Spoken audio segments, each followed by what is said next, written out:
Welcome to the Gestalt IT Rundown, your weekly look at the IT news of the week. I am the editor in chief. Sure, I'm going to say in authority at gestaltit.com. And joining me is my co-host, the networking nerd himself, Tom Hollingsworth. Tom, thanks for being on the show. Thanks, Rich. If you're the editor-in-chief, does that make me the chief in need of edits? Yes, definitely. It's disgraceful, and I've been meaning to talk to you about it. We've got a full lineup this week, lots of exciting stuff. And of course, it wouldn't be the Gestalt IT Rundown without some security exploits. Yay! This one coming from the open source world. The developers of the CMS Drupal, you may have heard of it, warned of an exploit that would let attackers gain access and modify data just by visiting the site. Luckily, it's not too pervasive. It only affects Drupal 8, 7, and 6, so it looks like the exploit is about 10 years old. It seems to be based on how Drupal accepts request parameters. These generally come in as array objects, which I'm told are a thing. And developers found that these could be passed through to the Drupal core with a payload without prior sanitization. Basically, visit the site, you can exploit some stuff. A security patch is available for affected versions, and the developers were quick to note that you would basically need to reformulate the entire way that the CMS is deployed to not have to use the security patch. So why don't you go ahead and patch it up? Tom, this seems like pretty much the worst thing that could happen to your CMS. Anything strike you with the way is this indicative of a larger trend, the way it was using array objects? Hold on a second. I'm going to read from the prepared statement here. We can't believe that something like this would ever happen, and we're so sorry that we exposed all of your data to the rest of the world, and yeah, we're going to fix it. Yeah. Okay. That being said, yeah, this is pretty bad. And the fact that it only involves old versions means either they're moving way too fast in development, and this was just a baked-in code thing that people found. And before you say, oh yeah, well, it's only 10 years old, I want you to go onto your desktop and find out what the oldest application you happen to still be running is. And if it is not old enough to vote, you might be in the majority here. Or I'm sorry, the minority. Well, and you know, a CMS is not something that you can very lightly just do a forklift shift over on. So I'm willing to bet there are a ton of really old Drupal installs out there that no one's really touched at because it works. Why would we ever touch it? So Exactly. yeah, make sure you're patched up, folks. That's pretty scary stuff. Up next, a data leak. Yay! We've had some recent debate on whether these are data leaks, data exploits, knowledge of data visibility. This actually seems to be the latter here. Krebs on Security reported that Panera Bread, the purveyor of carbs, leaked the names, addresses, birthdays, and partial credit card numbers for up to 7 million customers on their site in plain text. The leak was initially reported to Panera in August 2017, which, if you're looking at your calendar, is not now, but after 8 months, still persisted on the site. When Cred published their story on this, Panera took down the website, and within 2 hours, all the information was removed. So, I mean, good on them for responding to that. However, then they went on Fox News and tried to downplay it and say there were only 10,000 records when it's clearly evidenced in a lot of the security reporting that there were a lot more information out there. Tom, this is nothing new, and then sadly, it's not going to be anything new when the next company does it, whether it's Target, whether it's Panera, whether it's the desiccated corpse of Toys R Us. It's going to be someone that's going to have another massive data leak, and I feel like this is just an entire industry, IT, in need of best practices. Like I can just hear Karen Lopez, if you're not following her at DataCheck, probably has some thoughts on this. I was just talking to her yesterday about this, and it was still too new for her to really nail down the particulars of the story. But it just seems to me that the entire industry has no idea how to deal with data on the internet. I feel like I should read from the prepared statement again because it pretty much just says everything we need to say. You know, you're absolutely right. And when you look at what happened, if you read Krebs's article, I mean, first of all, when the guy called them and said, hey, you've got a whole bunch of records that are being exposed, the first thing I thought was this is a scam. And then it wasn't a scam. And then they were trying to fix it. And then they didn't fix it. And then, oh, look, the press got involved. And now all of a sudden we've got it fixed, which, by the way, Krebs's article is hilarious because the way that they fixed it initially, they put a login up so that you had to log in to be able to see the records. So if you were a user, you could still see the records, which, if I'm not mistaken, was somewhere north of 7 million First of all, that's a lot of Asiago cheese sandwiches. And second of all, you realize this is something that people have started realizing when the whole thing with Facebook and all the other companies who are exposing data everywhere. You really don't realize how much data people are collecting on you. And we're at the point now where we're going to start having to have data hygiene classes.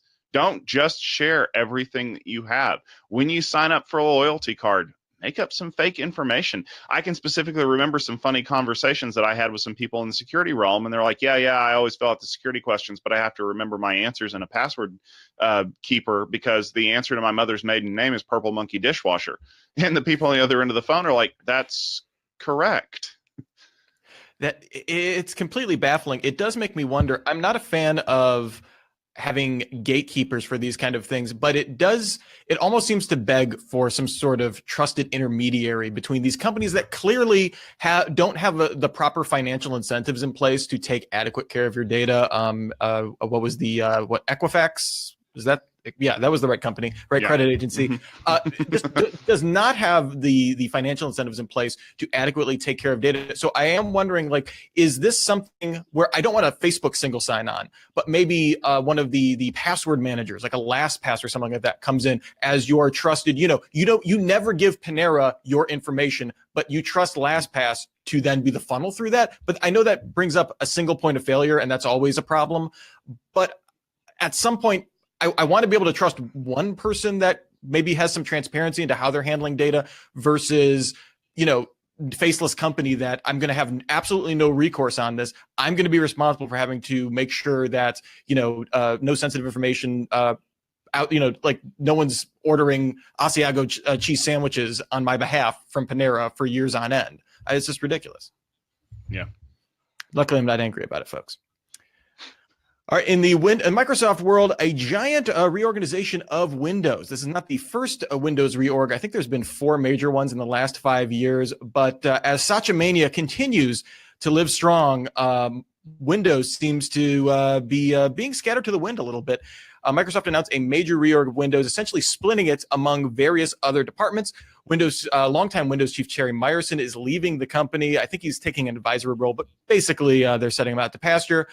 The core Windows development is being moved to their cloud and AI divisions. Meanwhile, Windows apps, features, and UI developments will take place in the new Experiences and Devices division, which, if you were paying attention, is the rename of the Windows and Devices division. And this will house Windows, Office, and Surface. So a little bit of a shell game there in terms of the name, but I think indicative of a larger trend. Clearly, Windows is less core to Microsoft's business, but how big of a deal is this split? I don't know. How big of a deal is it when everybody's running something and they don't even know what version of an operating system that they're running? I mean, yeah, it used to be a big deal whenever you're like, I'm running Windows 7 with Service Pack 1, or, I'm running OS 10.6 or what have you. Now I challenge you. Do you even know the code name of the version of OS 10 you're running anymore? Nobody cares. Operating systems are yeah. Mountain. Yeah, it's named after a mountain, maybe. As the operating system becomes less and less important, and this all starts moving into the background. I mean, Satya's got it nailed. I mean, I was just writing an article today about software as a service applications, and it just dawned on me. We don't use the computer anymore as an operating system. We use it as a portal to get to SaaS applications like Office 365, which is their big cash cow. So nobody cares. That's the end of the deal. I mean, yeah, thanks to Bill Gates and Steve Ballmer, Windows is the king, right? Well, I think I set this out in a tweet earlier this week. Satya realized you can't fix Windows with a hatchet. You have to do it with a scalpel. And now he's burying Windows where it belongs in the support structure of what he's trying to build. It is interesting. I mean, we're already in like the weird world of Windows 10 is the last version of Windows. I mean, it's constantly being updated, but also the last version of Windows theoretically that you're ever going to install. I do wonder if at some point, yeah, you're absolutely right. It completely fades into the background. It's just a runtime basically to put applications on top of is a weird situation. It's so weird to me that even 10 years ago or 20 years ago, I mean, Microsoft just seems so unassailable and Windows just seemed to be this gorilla that would never die. And maybe Satya is, doing this to shake things up. Maybe he's doing this It's the classic thing of, how do you turn a battleship when, like Windows is still profitable. Like they're still making money off of Windows, still make money out of selling one-time licenses for Office. But then, having the, I guess the intestinal fortitude to kind of move over to a new model, maybe it's not proven yet. Very interesting. Clearly, the Office 365 stuff is working out. So we'll see if this change to Windows will pay off in time as well. Yeah, here's hoping. All right. And finally, we have kind of a big story coming out of the Apple whisperer from Bloomberg, Mark Gurman.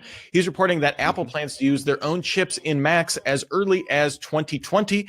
This wouldn't be a wholesale replacement of all Intel CPUs, but it would be a multi-stage rollout, the end result having Macs and iOS devices working more closely together. Bloomberg estimates that Apple provides up to 5% of Intel's revenue. And I was looking up some of the numbers from IDC, and as of 2017, Macs make up about 7% of overall PC shipments last year. It was reported that Apple is already working on a project to have iOS apps run on macOS, so not entirely surprising. I wanted to parallel this to what we saw end of last year and just starting to see the devices of early this year with the first wave of Windows on ARM devices kind of coming out from OEMs. And Tom, I'm wondering, what do you think is the bigger deal here? Apple kind of going all in-house for chips going forward, or kind of Windows losing the Wintel monopoly that's dominated it for so long? Well, Intel is the 800-pound gorilla that suddenly found out the forest got cut out from underneath them. You knew this was coming. There were not so subtle hints that have been dropped for the last couple of years. I mean, I'm currently using one of the new USB-C MacBooks, and the reason why it took so long to come out is because Intel basically told Apple, we can't give you the processors that you need and the quantities that you need to put out a new MacBook line. Do you really want to go to one of your biggest consumers of chips and go, yeah, we know you want a lot of them, but we can't give them to you? I think I know what your answer would be. Fine, I'm going to take my ball and I'm going to go home. And that's what they did. And not only that, like if you're Asus or if you're, I'm going to dredge up a name from the past, if you're Gateway 2000, you don't make chips, you make computers. Apple makes chips. Well, they farm it out to most people. But I mean, come on, do you think Samsung is really going to be telling Apple they don't want to take on another, 400,000 to 1 million fabs for making chips that are going to go into these computers? Samsung will be throwing money at them. You know why? Because then they can become the dominant chip manufacturer and Intel will fade off into obscurity. Now, there is a big problem, and you did bring it up, is the reason why Windows RT and Windows on ARM failed spectacularly this last time had absolutely nothing to do with the platform. It had absolutely everything to do with the software. You had two different app stores running two different copies of the apps because you can't recompile x86 software to run on ARM right now because there's no demand for it. Nobody cares. Guess what? Now they're going to care. Now you're going to start seeing companies that are going to be shaking the tree as fast as possible to get developers to rewrite all of this stuff to run on Apple's new ARM-based chips.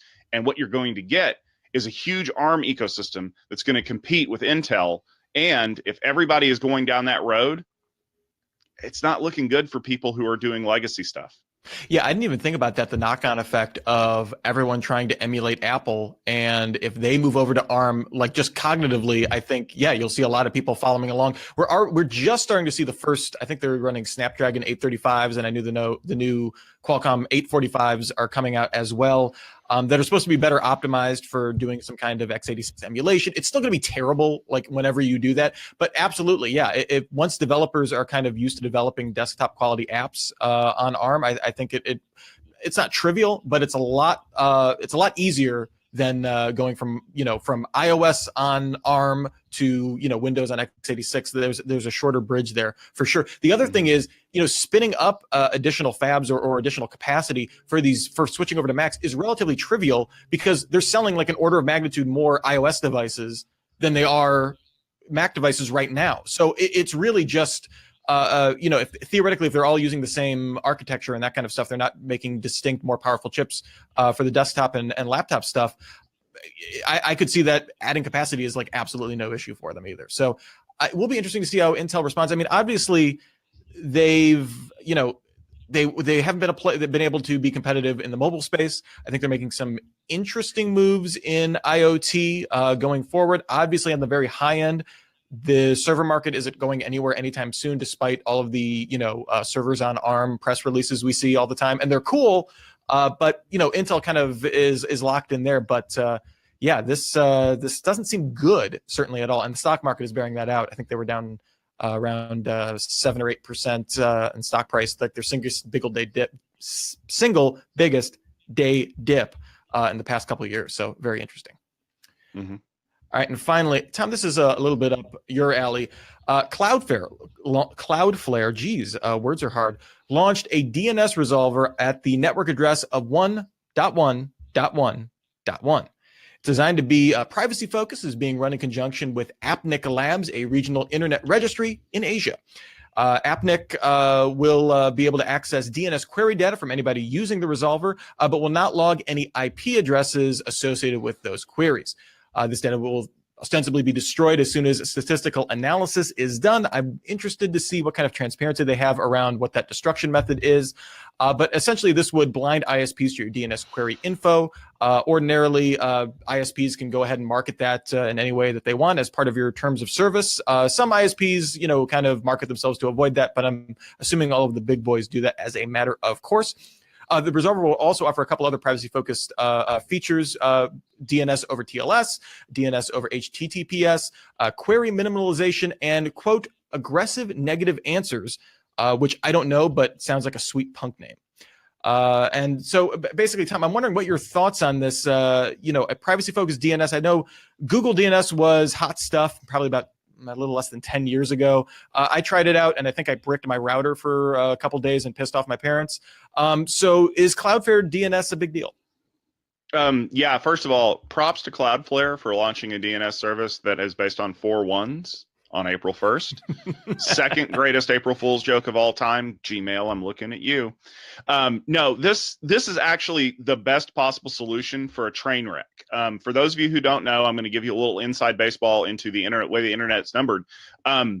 You have to announce a route in order for it to be reachable. So when people want to go to google.com, that's a certain a set of IP addresses that is globally announced to the world. Yeah, guess what people used whenever they needed a fake number? Give you a hint, 1.1. Yeah.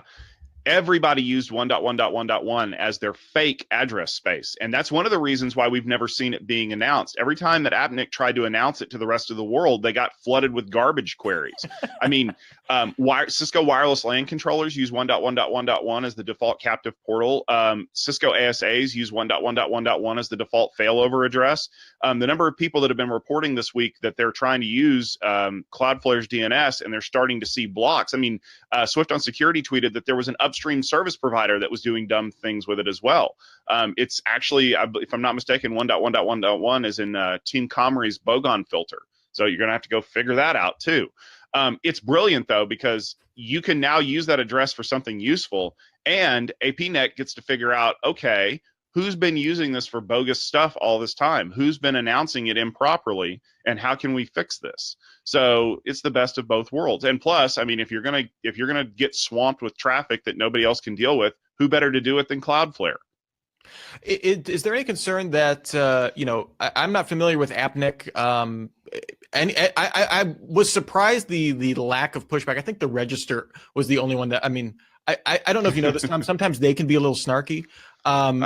Saying who would have thought that Cloudflare DNS won't share your query info with anybody except for people they think they can trust. Is there any concern with that, or being a registry? It seems like they're purely a research arm, and being a local internet registry. Is there any concern with that at all? No, APNet is just like Aaron or Afrinic or LACNIC or any of the other regional internet registrars, RIRs. They are in the business of selling IP address space. They don't care. Their customers are not you. So remember how we've always had this discussion: if you're not paying for it, you're not the customer, you're the product. Well, in this case, you're not their customer. You know who their customer is? Level 3, your local ISP. Anybody who needs to announce address space globally to the world. They don't care about you. You are just a user to them. So they're not going to sell your address information, because let's be fair, if they wanted to do that, they would have done it already, seeing as how they have all of it.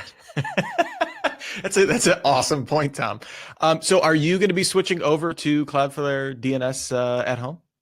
I actually did on Monday, and so far it seems to be working fairly well. And I haven't had any real issues with it. Latency is about where I expect it to be. Kids haven't complained, so I guess the Xbox still works. Have you noticed any? I've heard some people report that it could theoretically speed up your connection because they're doing less logging or something like that. Have you seen any speed increases at all? Noticeable? Not noticeable, but the speed increases, I believe Jeff Wilson, who's one of our Cloud Field Day delegates this week, did some charting on it. He was testing it on Monday before he came out to the event, and he saw that compared to IBM's 9.9.9.9, the speed increases over Google are fairly good, on the order of, cutting the number of milliseconds in half from like 30 to 15 or something like that. But they're both pretty comparable. So test both. I would recommend, though, doing the research, because if you try to pull another address out of your hat, like 3.3.3.3, that may not work. So always make sure that you're using a proper address space that's going to respond to DNS queries. But yeah, play around with them, because the nice thing is that with DNS, it can be switched out fairly quickly, and you can do your testing. Just remember, if you do, leave it in place for about 3-4 days for your testing, because you need your DHCP leases to expire. And people that live at home, don't do this and not know how to fix it, and not tell your parents before you do it. Personal experience. The other thing is, so in terms of privacy, are you reasonably were the privacy protocols that they're implementing on top of, basically not looking at your DNS queries or anything like that, does that seem satisfactory to you? And what other steps do you think people should take if they're super concerned about, privacy online, the security of their connection, in terms of their ISP kind of looking at that? Is there any other than maybe using a VPN? Yeah, VPN's probably going to be the quickest, easiest. Although, just let me bring this up. If you're using a VPN, don't just assume that it's making you secure by default. All it's doing is changing the terminus point for your traffic. So you basically traded your ISP for somebody else's, and make sure you know where the terminal point of that VPN is. If it terminates somewhere that you don't like, say, I don't know, Russia, guess what? You're going to run into other problems. So think through your process. And honestly, if you're wanting to hide that much traffic, you might want to consider having some kind of shared colo facility in Europe, where GDPR is probably going to be a better solution for you than anything you're going to see over here. I'm not worried about DNS query traffic, to be honest with you. I'm more worried about the services that I'm querying DNS against, like Google and Facebook. Solid words, Tom, and I appreciate you giving me some context for this. I'm going to have to try this out this weekend, assuming I have any time.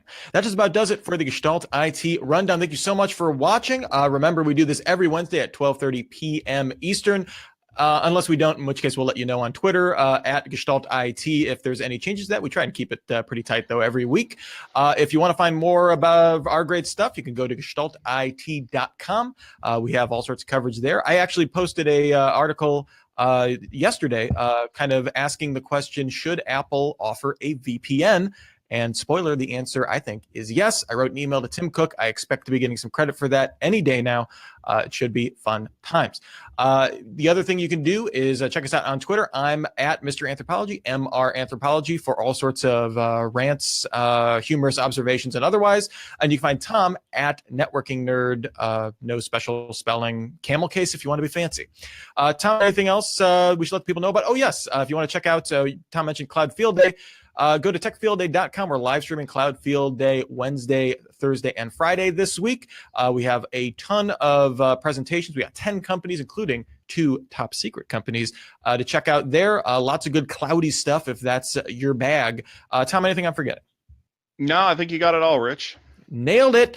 All right, we'll be back next Wednesday. Until then, remember, have a super sparkly day.